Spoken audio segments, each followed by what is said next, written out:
Ghooost is a card game designed by Richard Garfield of Magic the Gathering fame, also designer of King of Tokyo, Robo Rally, and most appropriately for this game, The Great Dalmuti, which has its origins in President, a traditional card game. This has some of that as well, where players are trying to get rid of their cards and not be the last one to go out. The deck is comprised of a number of cards. The cards number from 1 to 14. There's a couple of special cards. There you'll see some special colored cards in here, and they have special effects. The general gameplay takes place over 2 phases. And the first phase, you're kind of setting up your hand and getting everything ready to go into the second phase.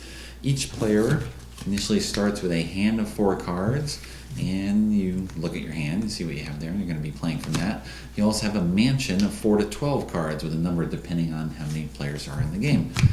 So, on a turn during the before midnight phase, the first section of the game, you can either play cards from your hand onto the stack on the table. You can do that only if it's a legal play, which is generally playing 1 or more cards that are the same value as what's on top of the stack or higher. In general, that's how you do it. If you can't do that, you can alternatively pick up all the cards from the center of the table, the cemetery, and add them to your hand. Okay. Alternatively, you can draw the top card from the deck. If it's legal to play, you do so. Otherwise, you pick up that card and all the cards in the center, and the next player plays on an empty stack, playing whatever they want, almost. What kind of cards in here? What do we have to play? Okay, you've got general number cards, right? So if someone plays a 4 in the center of the table, the next player can now also play a 4 on top. You can play a pair of 5s on top of the 4s because the 5s are higher than 4. If you play a double or triple, then you immediately take another turn, and you say you play a 13, okay, because that's higher. If you play a 4 of a kind, and you can play a 4 of a kind of any value, it doesn't have to be higher than what's on the pile, you take another turn, but first you throw those cards and all the other cards in the cemetery out of the game.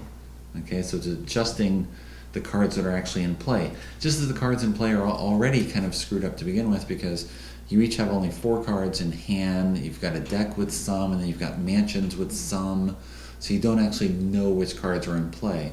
You're going to see some of them come out, and then people are going to pick them up in their hands. And then some more come out, and people pick them up in their hands. The whole first part of the game is kind of massaging your hand to get good combinations for the second phase of the game, when you actually want to start dumping your hand and then digging into your mansion. Okay, other special cards you have in here. You got 1, Scooty. He's not a ghost. Apparently he's a Boy Scout. But the yellow cards you have in the game, there are 2 of them. There's Kitty and Scooty. They can be played at any time on top of anything. Okay, Scooty resets the pile to 1, so now people can play any numbers on top of it. Kitty scares the next player, so the next player cannot go, and then the player after that continues with whatever number was on top of the pile. So if it's 8, I Kitty, next player skips, next player goes on top of an 8. Okay. You have 2 red cards, 3s and 12s. Okay, these are the only 3s and 12s in the game. So if you want to play a 3, you have to play it on top of a 1 or 2, or of course play with a quartet of 3s, although then they're removed from the game and blah blah blah. In any case, once you play a red card, only red cards or yellow cards or a quartet can be played on top of a red card. So they're pretty tricky to play in the first place and play on top of. I've played 3 times now. This is with a review copy from Yellow that I got at Nuremberg 2013, and people have had problems with the red cards in general. You play a 3 only if it's legal to play a 3. Once a red card is down, you can only play red cards that are the same or higher. Right? So if someone plays a 3 and then someone plays a 12 on top, you can now legally only play a 12, or 1, or a kitty, or a quartet, or you can pick the cards up. Okay? Or you can play the top card off the deck and see if it matches. Okay, so there's little hoops to go through. You have the sort of the base cards, and then you have this trump suit of red cards. So you have these uber trump yellow, but they're not really uber trump because then, whatever you want can be played on top of the 1. You have an 8. All 8s reverse the order of play. So instead of going clockwise, you go counterclockwise. That's sort of important because, of course, you want to try to keep other people from going out of cards sometimes. 11s. 11s are the skeleton. They have a little skull on top. Just like a quartet, when an 11 is played onto the graveyard, you clear all those cards out, remove them from the game, and then you get to play another turn. All right? So that's another way that cards get removed from the game and mess up the card counts of what people have and what they're trying to do. You also have X. You have a couple of X. Miss Copy. Miss Copy cannot be played alone. She can only be played with something else. So you can make a pair of 5s. Or of course, if you've got 3 13s, you can play with Miss Copy, and now you have 4 13s. What's again tricky about the quartets is you can complete a quartet based on what cards other people have played. So if I play a 13 on the stack, and then I have 3 13s to go on top of that, that counts as a quartet, and then that's removed from the game. Okay. Oh, clear the stack. I have 2 more 13s. I'm not sure exactly what I played just there. We'll just pretend. Now I play a pair of 13s, and then I go again. Okay. Now, in the first part of the game, if after you make a turn, you have fewer than 4 cards in hand, you draw from the deck to fill up to 4 cards in hand. Now, of course, if you're just drawing randomly from the top of the deck, you might not have the best hand. And sometimes you want to pick up the stuff that's in the middle so that you'll have some good stuff when you come to phase 2, after midnight. So midnight happens, boom, stroke of midnight is when the deck runs out. And when the deck runs out, the gameplay changes a bit. Okay, you can still play cards legally based on all the rules that you had before. You can still pick up any cards that are in the center of the table and add them to your hand. Okay? If you have no cards in hand at the start of your turn, then what you do is you draw the top card of your mansion and you see whether you can legally play it. And if you can, you do so. If you can't, you take that card in hand and you take the cards that were in the cemetery in hand, and now you have a new hand. And now I have to get rid of all these cards before I can get to the next card in my mansion, and so on and so on. Now, of course, sometimes your mansion is just going to be magically delicious and have a bunch of 1s or have kitties or have high numbers or whatever it is that you can play and get rid of easily. I had one game where I had 2 Miss Copies in the graveyard. You can't play Miss Copy alone. She needs someone to copy. So all you can do is pick her up and then pick up the what's in the cemetery and then just keep going from that point. And some other guy had a couple of 1s and bravo for him. Well played. But it's a 15-minute card game. So you just roll with it. You roll with those types of things. What's really tricky though about the game is the hand management aspect where you can pick up things to manage your hand and try to flush it for next time. So you want to get an awesome hand. So here's this hand I just sort of randomly picked up. It's not too good.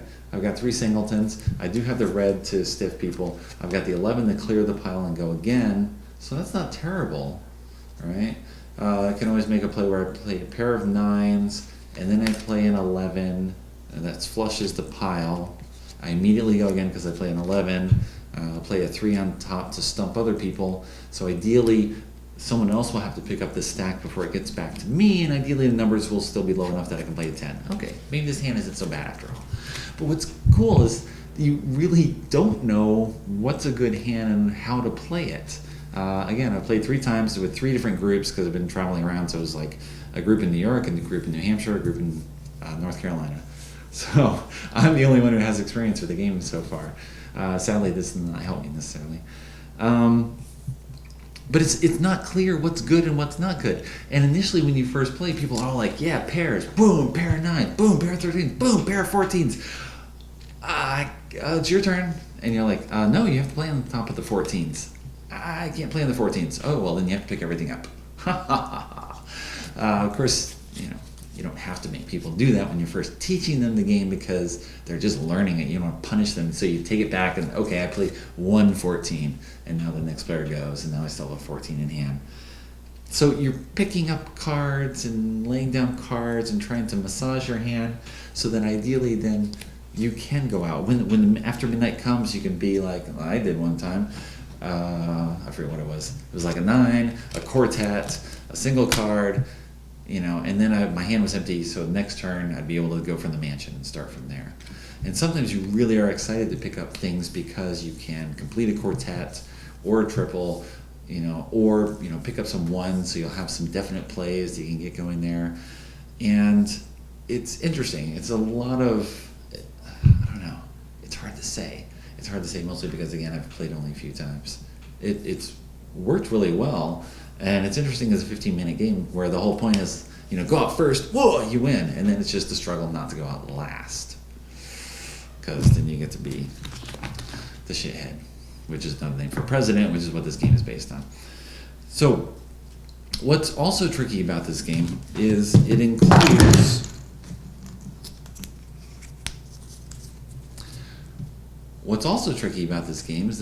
a number of boo tokens, and these are little ghost tokens here.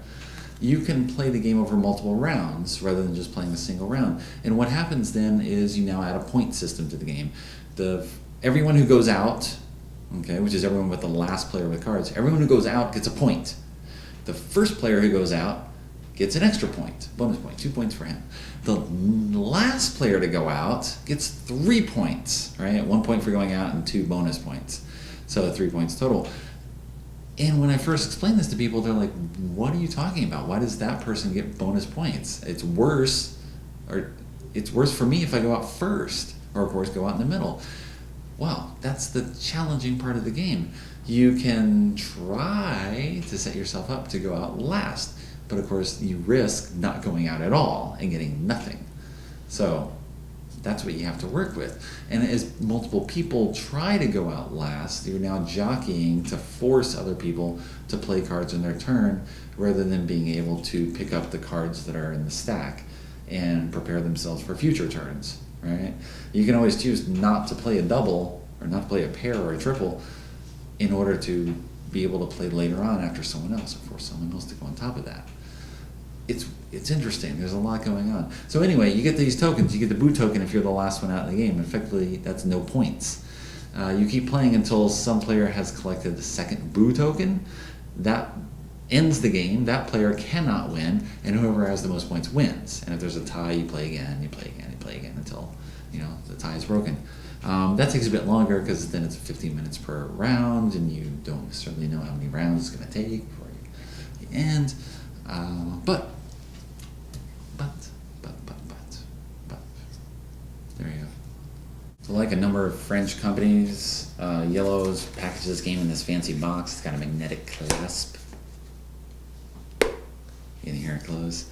Sounds very dramatic. It's got these card trays that actually aren't extremely useful because if the cards are in here and you suffer from what doctors call fat fingeritis, then you might have a hard time drawing the card out each time. It's a little complicated. So we just stack them next to the deck.